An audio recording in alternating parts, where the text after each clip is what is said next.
Good morning, good evening, good afternoon. It is Wednesday, October 26th in the NBA, and I'm back with my 5 favorite picks of the day. My name is Austin from Calling Our Shot. Let's do a quick recap from yesterday. Our best bet of the day, our only bet of the day. Kristaps Porzingis over 8.5 rebounds. It loses. That ends our 6-day winning streak, our 6-0 undefeated best bet streak to start the year. We had to survive Porzingis going to foul trouble, a blowout. Everything else went against him. But we did talk about a ton of leans, and those, I believe, did pretty well, but we don't track those. Let's bounce back today. Let's start a new streak. If you are new to the Calling Our Shot channel, we do these videos every single morning, 8 a.m. Eastern time, roughly give or take. Hit that subscribe button, hit that like button too so you don't miss out. We also have a couple other videos popping up on the channel, starting up in a little bit later on today. We have our best NFL Week 8 best bets videos with 3 spread picks. That will be live at 12 p.m. Eastern time. We've been cashing spreads at a 67% clip in the NFL this year. I believe we're 26-13. Also, our Thursday night football video for the Ravens versus Buccaneers will be live tonight at 8 p.m. Eastern time. Make sure you go tune into those videos. We've been crushing the NFL just like we've been crushing the NBA to start this season. I'll shout out our All-Stars at the end of the video. Let's hop into my best bet of the day.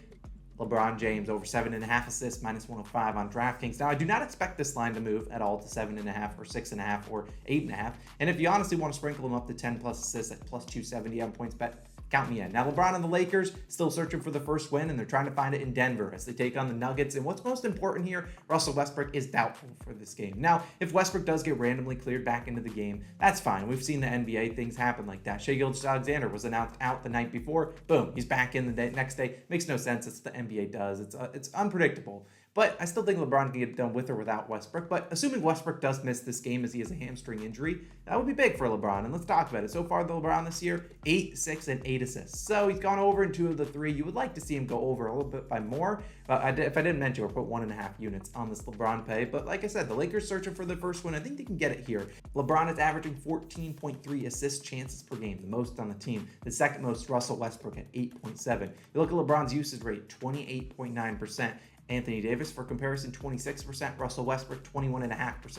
Those are the top 3 on the team. Not really a lot of guys closer that, assuming that are playing, more than like 5-10 minutes a game. Now, Denver's defense, not been good all year long. They're allowing 124.5 points per game, most in the NBA, and 28.3 assists per game, third most. LeBron averages 40% of the Lakers team assists. So I don't know what 40% of 28.3 is, and I don't imagine LeBron comes out here and drops, 12, 13 assists, but he's going to be out there. He's going to be passing the ball a lot. And assuming, he's going to draw one of the harder matchups from the Denver Nuggets. They don't play a whole lot of defense. They haven't been starting that. But Aaron Gordon is likely going to be the guy that takes on LeBron. And, he can match up size-wise with LeBron. I'm not saying Aaron Gordon's the best defender in the league, but he can at least make it difficult. And LeBron's had a good track record versus the Nuggets. In his last 6 against them, he's had 2, 9, 10, 12, 14, and 9 assists. Crushing it in 5 of 6. That's why I said 10 plus assists, plus 270. Pretty good odds. And sure, you can look at that 2 assist game. Yeah, whatever. They got blown out in that game. His teammates couldn't make shots. And there's a realm of possibility where LeBron says, yeah, screw my teammates. I'm not passing the ball. I'm just going to go out there and drop 40. There is a chance, but I don't see that being LeBron's game. We know that's not been his game for, 20 years. It's the guy that wants to get his teammates involved. And assuming Westbrook's not out there, I'm going to surround him with more shooting. And the Lakers shooting couldn't be worse. I could probably shoot better than they have so far this season, shooting 21.2% from 3, by far the worst in the NBA. That's 6.1% lower than every other team. They don't have great shooters, but they aren't that bad. So I think they're going to get a little bit of positive regression in that category. And ultimately, if Westbrook is indeed out, which I expect him to be, they're going to surround LeBron and AD with guys that can knock down shots or at least can shoot them. And I think they're going to knock down some of them in a high-paced, fast-paced matchup against the Denver Nuggets. 1.5 units, best bet of the day, LeBron James over 7.5 assists. And you know what? Before getting my favorite spread pick, because I make these rules for this channel, 2 best bets today, and it's going to be this guy, Anthony Edwards, over 21.5 points, minus 109 on Caesars. Another 1.5 unit play. We'll track it towards the best bet because I really love both of these plays, and I think both are going to cash. Now, before I even talk about why I like the Ant-Man, I do want to talk about the lines. Right now, we're seeing FanDuel at 22.5, minus 115.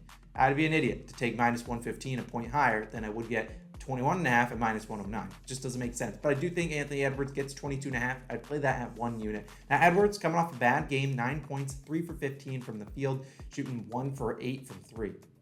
Yeah, that's not great. And then the post-game press conference, they dug back into him. Anthony Edwards said, I need to be better on back-to-backs. And Karl Anthony Towns started talking about him taking better care of his body. He doesn't like hearing him go to Popeyes and all this stuff. Like, Anthony Edwards needs to come out and play pretty well, and I think he will do just that. Now, through 4 games so far, Edwards has that scored 11, 30, 30, and 9 points. So, there's all over the spectrum, but I think he can certainly get it done today. He had a similar shooting game in the first game, and then he bounced back with two 30-point games. They're going to be taking on the Spurs again for the second time in a row. They'll play them again in a couple days. And the over-under's 232.5.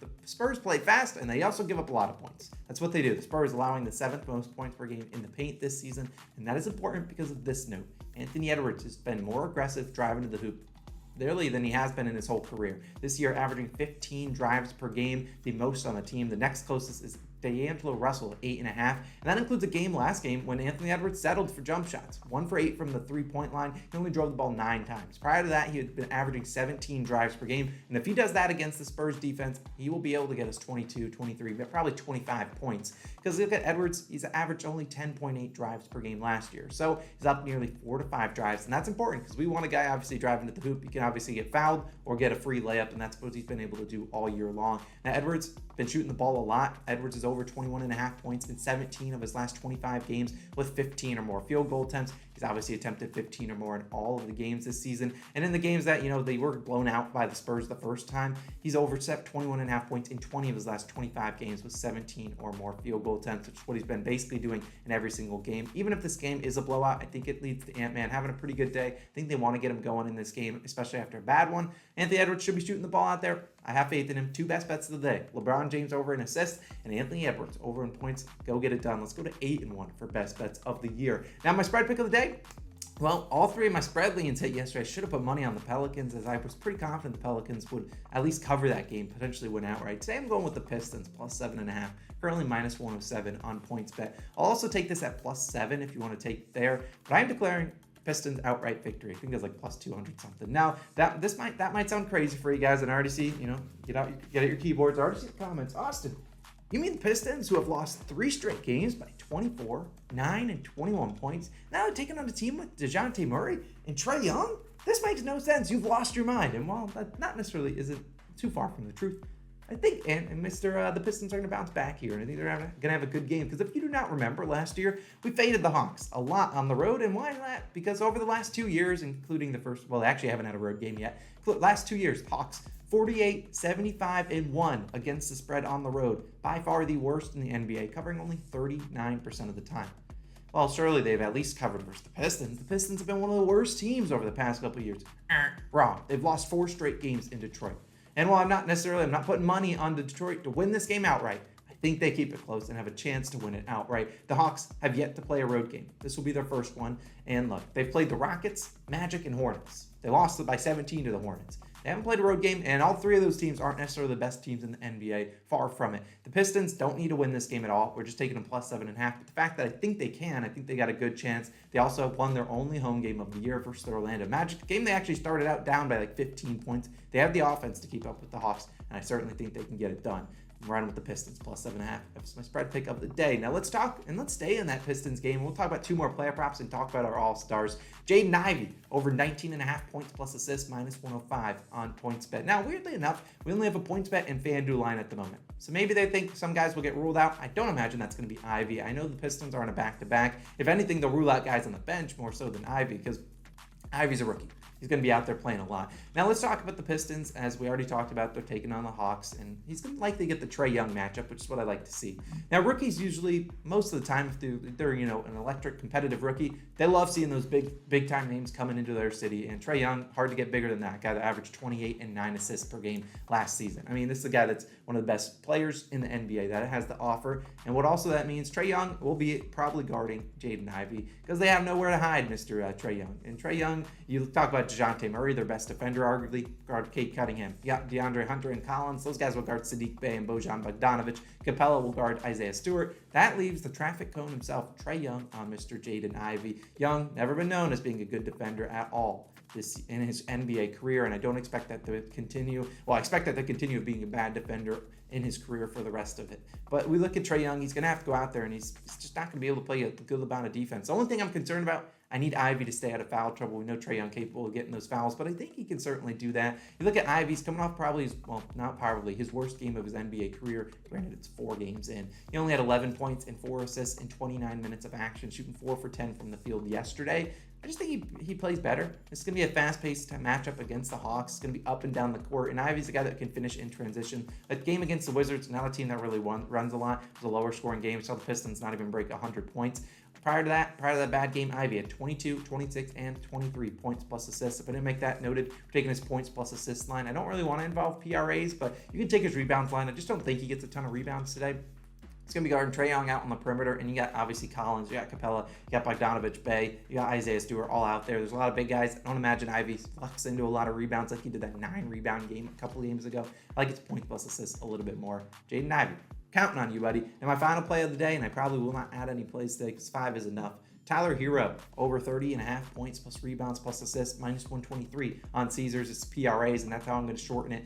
And we need a hero tonight, and I think Tyler will be that to tuck us in one of the later games. Now, this is also 31.5 on FanDuel. I'll put up the lines that I saw.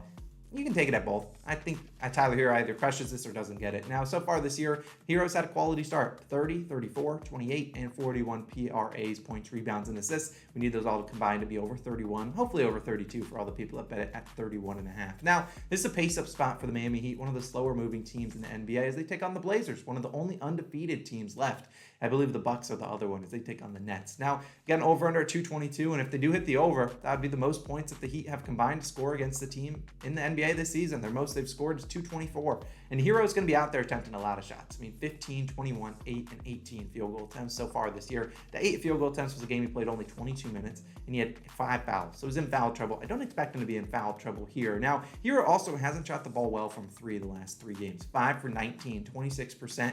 Look, I expect Herro to shoot the ball better from 3 today, but I also expect him to maybe not settle for a lot of threes. Maybe try to get to the mid-range where he's actually much better than he is from 3. Now, this is also the Heat's first road game of the year, and they need scoring. This is the Blazers team that, is averaging 9th in the NBA in points per game at 117 per clip. They're also allowing 108 per clip. In the Heat, I'm going to be honest with you, don't have a lot of scoring out there. They got Jimmy Butler. He can get it done. Got Tyler Herro, and you got Bam Adebayo. Kyle Lowry, he's been offering really nothing on the offensive end. Caleb Martin hasn't been great, and neither has the bench. So really, you're looking at a guy like Tyler Herro that's going to be asked to do a lot, whether it's facilitating or shooting the basketball. I think he's going to get that done. Now, Jimmy likely slides into the worst matchup with Jeremy Grant, a solid defender guarding him. I don't really know who's going to guard Tyler Herro. Maybe Anthony Simons, maybe Josh Hart. What's important is I don't expect Herro to be guarding Damian Lillard, likely going to put Kyle Lowry on him. And ultimately, I'm taking his points, rebounds, and assists because as opposed to just points alone, because Herro can fill up the stat sheet. He's averaged 12.8 rebound chances per game, 6.8 assist chances per game this season. He had like 15 rebounds in his last game. And while I'm not expecting 15 rebounds tonight, he could easily go out there and get his 10 rebounds. That would give us a big edge towards his points line. And look, Herro should play a ton of minutes. I should expect this game to be close. I think it's basically a pick on both sides. And Herro has 2 games versus Portland with 15 or more field goal attempts. He ended with 24 and 41 PRAs.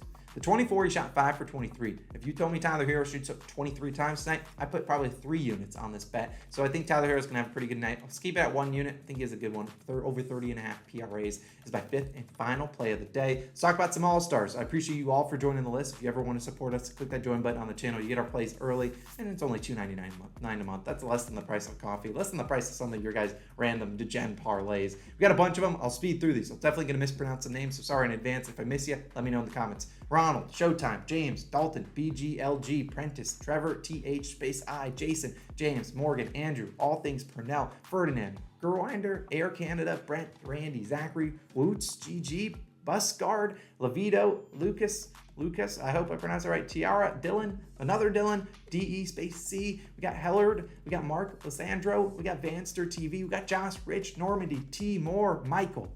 You guys, real MVPs, technically the All-Stars, but I declare you guys as MVPs. Thank you guys all so much for the support. We can't do without you guys. You guys make it exciting to wake up at 5 a.m. every day to record these videos for you guys. I'll see you guys in those 2 NFL videos that will be posted a little bit later, 12 p.m. Eastern time for the first one for week 8. And then obviously that Bucks versus Ravens game later on tonight. Appreciate you as always. Let's keep having a good day. Crash those 2 1.5 unit bets. Let's come back with a winning day. We'll see you guys back again tomorrow.